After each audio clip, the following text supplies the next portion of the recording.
acoger a Juan Carlos en esta presentación de su nueva novela. Me emociona mucho estar aquí hoy porque quiero mucho a Juan Carlos y le admiro además como escritor. Me emociona doblemente estar en la misma mesa con Vanessa, a quien también quiero y admiro. Y como he tenido la suerte de ser editora tanto de Vanessa como de Juan Carlos, puedo aseguraros que la conversación que van a tener y que va a haber entre ellos va a ser tan interesante como divertida. Como yo no tengo tantas tablas como ellos para hablar sin papeles, he preparado un texto en el que quiero hablar de la nueva novela de Juan Carlos dentro de su narrativa, ¿no? Y se llama Tal vez la lluvia de Madrid. No sé si esto...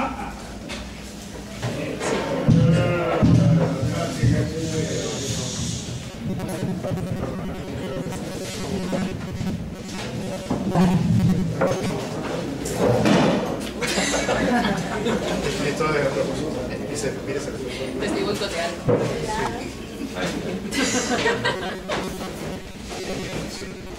¿Se me escucha? Sí, os hemos cargado el micrófono, pero... Es que es una novela cómica, tiene que... Sí, tenemos que hacer un sketch. Pues no sé si lo voy a poder. Vale. Cuando pienso en la obra de Juan Carlos Bentequede, me viene a la memoria un recuerdo regalado por sus propias palabras. Es una visión aérea de una gran ciudad en la que el ruido del movimiento va menguando lentamente a medida que su voz, siempre esquiva descripciones ambulosas, se acerca a un barrio periférico. En el barrio hay una avenida relativamente grande, repleta de comercios y de niños paseando en bici. Uno de esos chicos gira en una de las callejuelas que rodean la avenida y llega hasta una placita repleta de personajes que esperan a que la mirada de Bentequede se percate de la existencia, divertida o anodina, que él quiera otorgarles. El chico deja la bicicleta en un portal de aquella plaza y sube las escaleras del modesto edificio. Antes de entrar, otros tantos personajes empiezan a vibrar en el recuerdo del autor, a pelear dentro de su mente por ver qué conversación, qué mirada, qué caminar inspirará la acción de las siguientes páginas. Es así como me gusta imaginar el universo narrativo de Juan Carlos, como una pelea de personajes luchando por protagonizar una de sus historias, pues una de las características fundamentales del narrador es la meticulosidad en la construcción de los perfiles humanos que aborda, sustentada en una suerte de recuerdos, da igual que sean reales o ficticios, que conectan con los del lector a un nivel casi arquetípico. Por eso, aunque su obra se centra en temas tan universales como el amor, la infancia, el desarraigo, el viaje, el extrañamiento, lo desconocido, es esa conexión tan íntima con el lector, a través de pequeñas escenas de la vida cotidiana que representan sus personajes, uno de los motivos por los que su obra ha sido ubicada dentro de la narrativa sentimental hispanoamericana.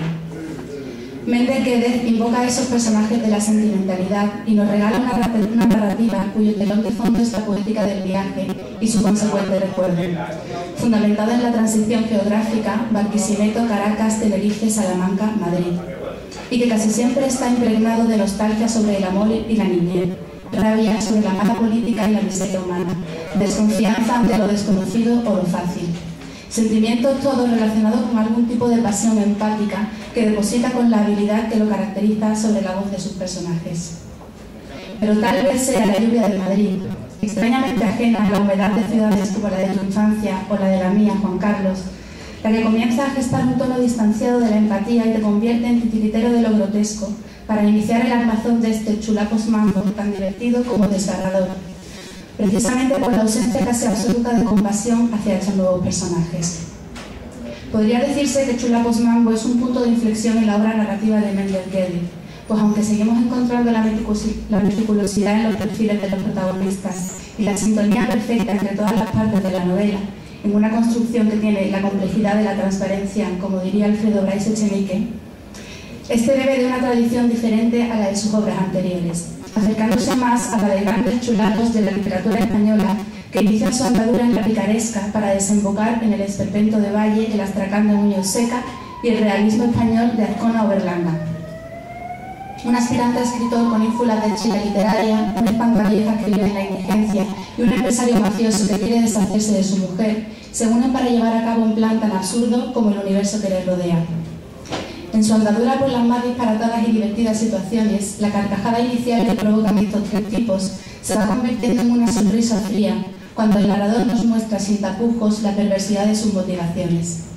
Tampoco deja Juan Carlos espacio al tópico ejercicio narrativo sobre la evolución de los personajes, sino que presenta magistralmente un escenario sobre el que bailan unas miserias preexistentes, provocando esa evolución en la reacción del receptor. Es aquí donde retoma esa relación íntima con el lector que caracteriza toda su obra, permitiendo que intervenga en el más peligroso a la vez que divertido juego que un escritor nos puede plantear: someter al personaje y su circunstancia a nuestro propio juicio. El juicio que podemos establecer a primera vista es antipático, en el sentido etimológico de la palabra, pues el autor le pone a grandes miserias humanas como el egoísmo, la avaricia, la xenofobia, la ansia de poder o de fama, un gran espejo cóncavo con el que poder distanciarnos a través de la risa, creando una mirada crítica sobre lo pequeño de la existencia humana que el lector siente como ajena gracias al lenguaje de lo grotesco. Juan Carlos Méndez Guedes plantea en Chulapos Mambo un interesante juego narrativo, arriesgado pero sólido, propio de un escritor cuyo bagaje y experiencia le permite fusionar tradiciones, crear universos nuevos y extraer de la naturaleza humana una serie de perfiles que estimulan constantemente al lector. Estamos, por lo tanto, ante una novela que plantea una nueva danza. La danza de un escritor maduro al que, hoy por hoy, le gusta moverse entre la erótica estridencia del mambo y la rígida acidez del chotis.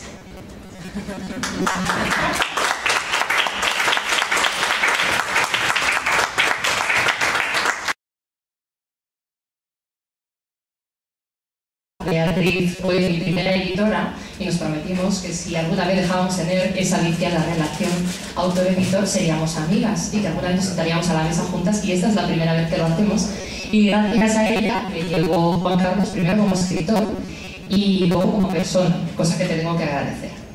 Y dicho esto, tengo que decir que buenas tardes por decir algo, porque Juan Carlos, contenta me tienes. Contenta me tiene porque vengo aquejada de una incontrolable envidia, de esas que solamente puede sentir un escritor hacia otro escritor cuando ve que una novela que ha escrito es buena. Y además creo que esto ha sido por contagio por uno de los personajes, Henry, el protagonista, que ahora vamos a desentrañar poquito a poco. Nuestra hiperactiva y nunca bien ponderada Real Academia Española define Chulapo como persona de ciertos barrios populares de Madrid que hablaba y se comportaba de manera afectada y con una mezcla de gracia e insolencia. Sin duda, esta definición, y no sé si el autor está de acuerdo, calza como el zapatito a la Cenicienta con los personajes que nos ocupan en esta novela.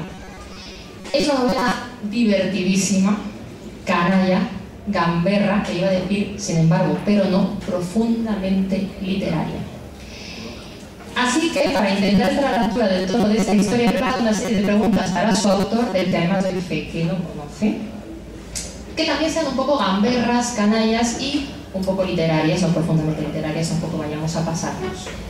Pero antes, y por si acaso en el camino, que puede ser desenfada, quiero agradecerle a Juan Carlos sobre todo el buen rato que me ha hecho pasar y felicitarle por reinventar ese Madrid del siglo XXI a esos antihéroes galdosianos y baroquianos vestidos de inmigrante llegado de América.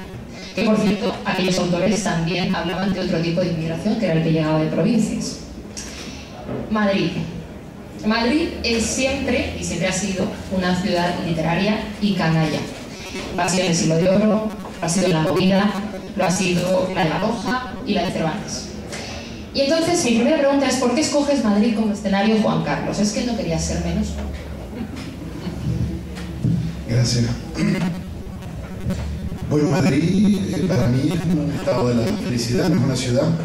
Es un lugar donde he sido profundamente feliz y donde pretendo seguir siendo feliz muchos años, por lo menos hasta llegar a los 100, 102, que ya podré aspirar a ese momento, ¿no? Últimamente se utiliza mucho lo de... Sería una redundancia. Sí, lo de los 90 años y te hacen premiable. Y como te digo, es una ciudad que yo escogí para vivir. Y cuando caminas por ella, pues sientes que hay mucha literatura. Y es una literatura ligeramente viscosa, un poco canalla, ¿no? El encanto de Madrid, precisamente, yo la percibo así, no es una ciudad europea especialmente sofisticada como otras. Y entonces eso es lo que a mí me gusta la gente que habla en voz alta, ¿no? Y los churros que van chorreando aceite. Yo siento que es una ciudad que a mí me viene como anillo al dedo. He vivido aquí pues ya, no sé, 13 años, 14 años. Y me parecía muy lógico y muy pertinente publicar aquí la acción de esa novela, porque yo creo que el escritor tiene que tratar de trabajar con comodidad. La comodidad significa sentirse seguro del terreno en el que se mueve, de manera que pueda centrarse en lo que es la propia escritura y no estar pendiente de inventarse una ambientación. Entonces, por ejemplo, París, que es una ciudad que he visto 3 o 4 veces en mi vida y que sé que está la Torre Eiffel y que se come muy bien y que la gente no te saluda, bueno, podía ubicarla a través del mapa, ¿no? Pero no se iba a sentir, digamos, la respiración de la ciudad, porque no es una ciudad que yo haya respirado y que yo tenga dentro. En cambio, Madrid la tengo, y luego sentí además, el Madrid en el que yo puedo hablar es un Madrid muy fragmentado, es un Madrid todavía lleno de desconocimiento, es un Madrid, digamos, una visión, si se quiere, no sé si llamarlo superficial, pero no es la mirada que puede tener un autor que haya vivido siempre aquí. Y me parece que ese Madrid también es real, el Madrid que te sorprende, el Madrid que te asusta, el Madrid que te seduce, ¿no? Y por eso me parecía en su momento que era el lugar ideal para ubicar la novela.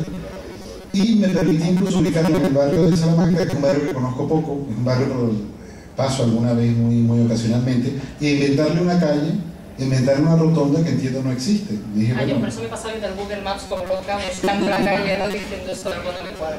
Es que yo creo que el escritor tiene que agregar a la realidad siempre un detalle, ¿no?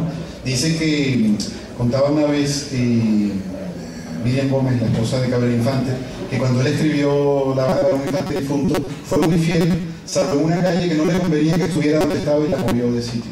Entonces yo dije, si me invento una calle, y me inventé una historia de esa calle, me inventé, como te digo, una rotonda que creo que el barrio no la acepta, o sea que no la tiene, y pensé, bueno, pues es una manera de ser acogido por la ciudad y también de yo agregar algo a ella. En este caso, la calle Juan de Yepes, creo que se llama, donde viven mis personajes y donde están intentando alcanzar la felicidad y el bienestar a como de lugar, ¿no? Porque son unos canallas que no tienen ninguna limitación de tipo moral, y es muy sabroso uno que vive siempre pendiente de ser una persona buena, por lo menos parecer una novela donde sus personajes no tengan ningún tipo de límite, ¿no? Quería hacerlo, y me parece que Madrid se prestaba para eso, ¿no? En algún momento pensé, bueno, y si lo busco en Salamanca, pero Salamanca, ciudad a la que quiero mucho, y tan austera, tan dorada, que no se imagina más bien en Salamanca novelas líricas, ¿no? En cambio, una novela canallesca, pues más bien una ciudad como Madrid. Y de hecho, ahora que hablas de los personajes, es verdad, como decía Beatriz muy bien, que son un nuevo tipo de chulapo, especie que ha descubierto nuestro autor para nosotros, que en lugar de bailar el chotis, baila el mambo. Y que además piensa y siente una serie de cosas que por lo menos para mí eran desconocidas, que hay veces que son divertidas, pero tal vez es verdad que son tremendamente duras de escuchar, ¿no? Aunque sea en un tono tan cáustico como lo hace el autor. Tú dices que te has movido en un universo conocido, entonces claro, no puedo evitar preguntarte si tienes alrededor mucho autor tipo Henry, o si todos llevamos algo de Henry, porque claro, es que el personaje es una joya. Yo querría que empezáramos a hablar de él, porque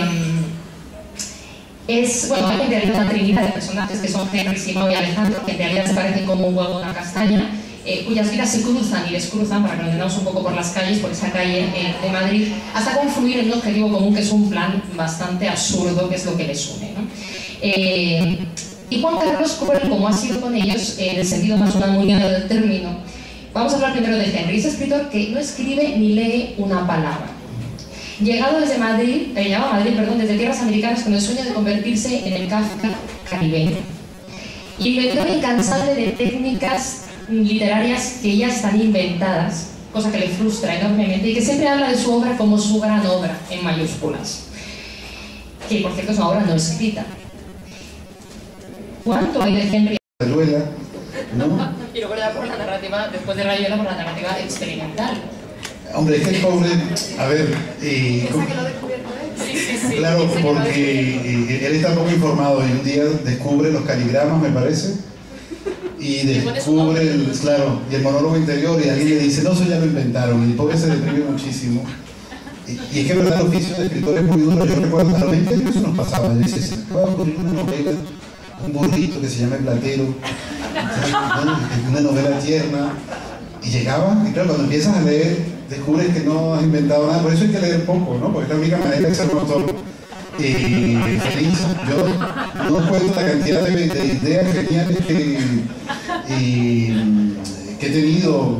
Una vez se me ocurrió una novela llamada La Regenta, se llamaba así, ¿no? Y Ulises, Cortázar, todo eso se nos ha ocurrido, pero ya se me ocurrió a alguien 10 años antes.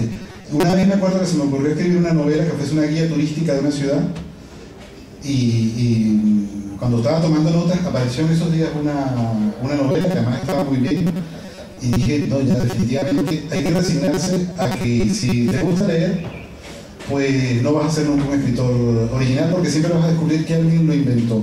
Entonces también quise que Henry tuviera esa inocencia, ¿no? La inocencia que da el no haber leído, no estar informado, que es algo que por otro lado, bueno, puede cundir ciertos beneficios, sin ir muy lejos.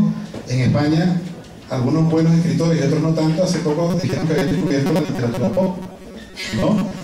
Y yo dije, ay, estos muchachos, no, estos chicos del pop y tal. Yo dije, pero como le hagan un quiz se van a llevar un disgusto. Y cuando los veo, si estamos en una librería, les escondo los libros, porque no les quiero quitar la ilusión. Y estoy seguro que algún crítico lo puede haber descubierto, un autor que en el año 10 ya estaba haciendo temas de literatura pop. Entonces, bueno, yo quise que Henry tuviera un poco lo peor de todos nosotros, pero para conjurarlo, ¿no? Yo desde ese día soy una persona mucho más sana y ya no sufro de ningún tipo de envidia. Ha sido una especie de exorcismo. Claro, le dejé todo lo malo a Henry. No, es que iba a leer uno de los emails, de los tantos emails que le envía Henry, del Telegrama en este caso, a su asociación de escritores que antes se llevó una tremenda detección de este tipo. Dice, hola, coño de madre, hijo puta irlandés adelantóse en mi técnica innovadora, punto. Un tal James Joyce, punto. Lo mío, mejor, pero lo de él antes, punto. Dice que hace 80 años, debe de ser mentira, punto. Es verdad que es un personaje que luego también él sufre una especie de exorcismo, ¿no? Porque es muy infantil, pero eso le da cierta candidez y cierta ternura. Esta novela, a pesar de lo que estamos contando, está invadida de una inmensa ternura. A mí, por momentos, me recordaba un poco al personaje de Mr. Bean, pero en su versión latina. No sé, que le sale todo al revés y que es tan mezquino, tiene ese tipo de mezquindad que lo hace adorable a partir de un punto, ¿no? Y no sabes por qué. Entonces, yo te quería preguntar, ¿qué le salva a Henry?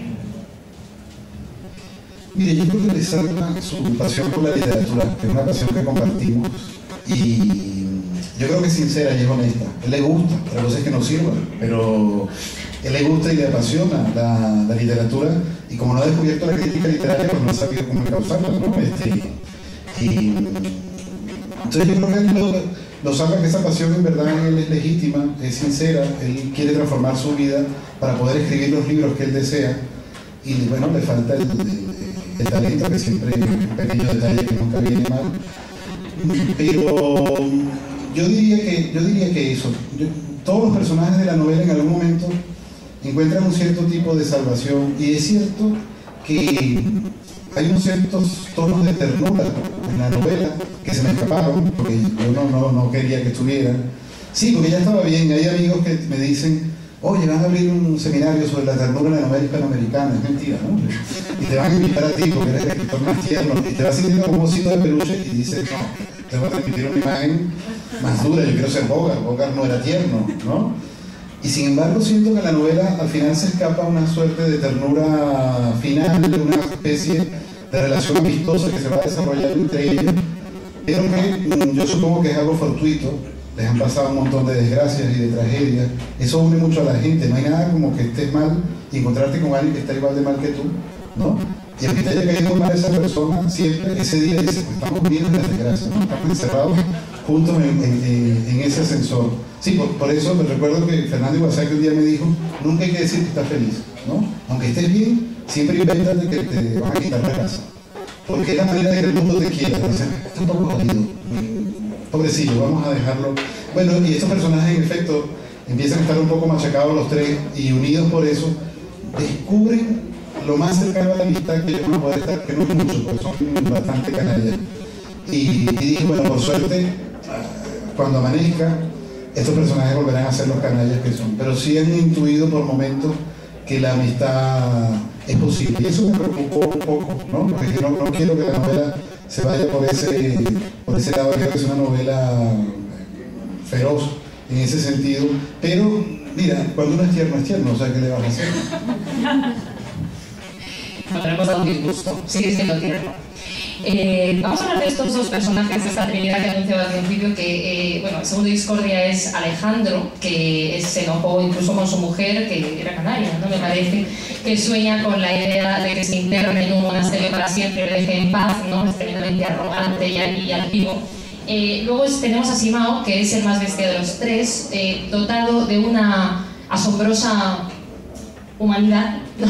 De otras cosas, y que se autodefine como el espantaviejas del barrio, que además es el personaje que tú has escogido para que de vez en cuando nos ofrezca ese punto de vista desde la primera persona. ¿Por qué? Sí, hay varias personas que me han dicho que Simao es el más humano de todos. Sí, pero una humanidad muy particular. Simao tenía su vida muy clara. Su padre había hecho dinero como comerciante, y entonces él estaba esperando que su padre muriera para él vivir el resto de su padre y dedicarse a leer, que es lo único que quería, ¿no? Un hombre culto, que no quiere trabajar, cosa comprensible. Pero hay un incidente que surge en la novela que evita que Simao pueda heredar, y entonces eso trastorna su vida porque se ve obligado a trabajar, que es lo peor que le puede pasar. Y bueno, en ese sentido, como uno trabaja porque no le queda más remedio, pues un personaje con el que me sentía identificado de alguna manera, pero claro, tiene un oficio muy macabro, que es espantar a vecinos que están pagando renta antigua, y él lo hace con profesionalismo, ¿no? Lo hace con gusto, él le llega a tomar cariño a la persona que está atormentando, porque se establece entre ellos una relación casi que amorosa. Ella lo odia, él trata de destruirle la vida, y ella, pues a su vez, trata de hacer lo mismo con él. Y Simao, por favor, ¿qué es lo que le hace a la pobre? Bueno, le pone música de AC/DC a las 3 de la madrugada, orina en su puerta, escupe sobre sus plantas. A veces hay vecinos así, aunque no sean cantaviejas, ¿no? En fin. Pero está, en fin, todas las maldades posibles que se le puedan ocurrir. Pone cohetes en la puerta también para que ella se vaya. Pero como él dice, esta mujer debe haber comido clavos en la guerra, porque cada vez la veo más fuerte, ¿no? Y ese es el personaje más humano de la novela, la mejor persona de los tres.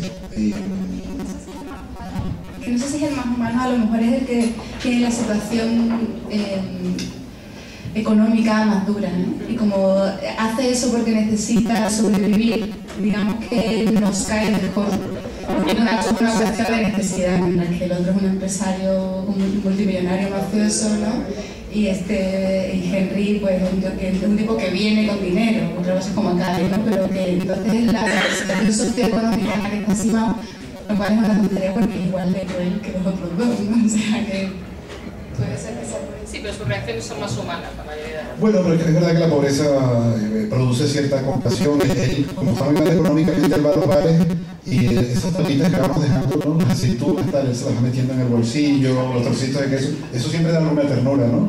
Pero es un tío malo, él lo que quiere otra vez es conseguir dinero para dedicarse a leer, ¿no? Y dedicarse a vivir. Tiene otro pequeño detalle, no voy a adelantar demasiadas cosas de la novela. Él al principio de la novela queda muy sorprendido porque ha escuchado la leyenda de que las relaciones sexuales pueden durar más de 30 segundos. Sí, y entonces él dice, yo no recuerdo eso. O sea, no sé, eso no me suena. Y comienza a sospechar si esa circunstancia que él vive, que es que las chicas no quedan con él una segunda vez, tenga que ver con eso de los 30 segundos. Eso es parte de su dilema y pues lo resuelve de una manera un poco absurda. Pero bueno, es un personaje atormentado porque ha descubierto que la brevedad no siempre es valorada en el mundo, ¿no? habéis sacado el tema social y político que está muy presente en esta novela. Es que, iba a decir el problema, pero la virtud que tiene esta novela es que la lees, o sea, te divierte tanto, es tan divertida, que pasas por alto el despliegue de técnicas narrativas, de registros que tiene Juan Carlos en esta novela. Es que es impresionante, es que vas saltando de narrador en narrador, tienes discursos narrativos diferentes, la voz narrativa está trufada de voces que aparecen por todas partes, muy deudora, pero también aparte de por supuesto, de la picaresca española, en este caso, de Fuentes, de Vargas Llosa. Pero es una novela profundamente social y política. ¿Y por qué digo esto? Porque para conocer a estos personajes, nosotros al principio además tenemos una especie de técnica de estética voladora que te va metiendo en cada casa, que vas viendo los personajes, que te los va descubriendo. Quizá la única, bueno, la novela te hay que decir que empieza con un vómito desde un piso, desde un piso muy alto a la calle, termina con otro. Es tan tremendamente cáustica. Yo me preguntaba si esta crítica social y política, que además el autor nos va descubriendo a través de esos flashbacks, de esos momentos en los que nos cuenta un poco el pasado en sus países de origen de estos personajes, lo mezquinos que han sido, ¿no? Porque Henry, por ejemplo, ha vetado a su buen amigo escritor en su país y todavía no entiende por qué le escupe a la cara cuando se lo encuentra en Madrid. Es decir, son cosas tremendamente duras. ¿Por qué has escogido un estilo? ¿De dónde te ha salido más bien este estilo tan cáustico que por lo menos Beatriz y yo no te conocemos? Es más fácil contarlo así. Mira, uno no sabe de dónde te salen los libros. Hay gente que me dice que yo en ciertos momentos puedo ser profundamente cruel. Momentos muy particulares, cuando llega la hora de pagar la cuenta y nadie, ¿no? Entonces sueltas allí algo, ¿no?